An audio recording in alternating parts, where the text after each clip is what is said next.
I have been tempted to write a chapter headed Politics, so that it could be skipped by people who find the whole subject boring.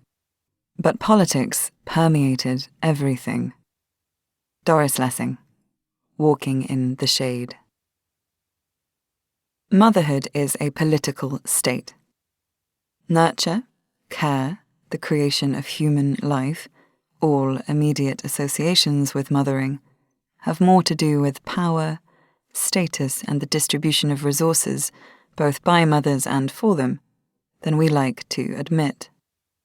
For raising children is the foundational work of society, and, from gestation onward, it is unequally shared. Political maternity has two parts. First, the social and cultural contexts that mothers exist within and are constrained by, the way things are, and second, the expansive possibilities of reorganizing these structures, the way things could be. Acknowledging that motherhood is inherently political helps us identify precisely who benefits from the status quo, a government and an economy reliant on the denial of collective responsibility. It is also the first concrete step towards liberating mothers from their current position, where so much is expected of them and so little provided. There is a crucial difference between the recognition that all motherhood is political and the politicization of motherhood for particular ends.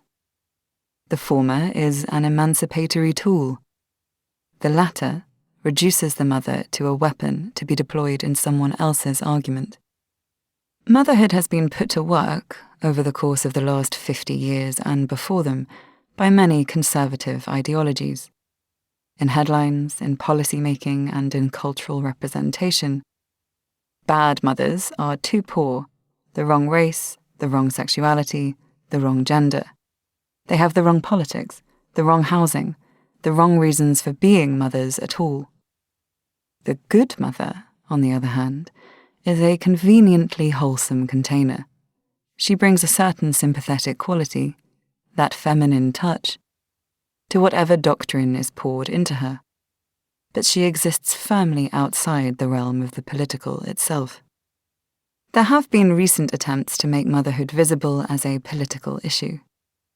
As the popularization of liberal feminism reshaped the mainstream in the 2010s, mothering became something of a zeitgeist topic, though this has mostly been limited to a very particular set of concerns relating to middle-class mothers who work, whether through the frequent positioning of motherhood as an opposite to the creative vocation of being a writer or an artist, or simply a concern with making capitalism function better for such women. To fight for fair employment practices for mothers is, of course, fundamentally political.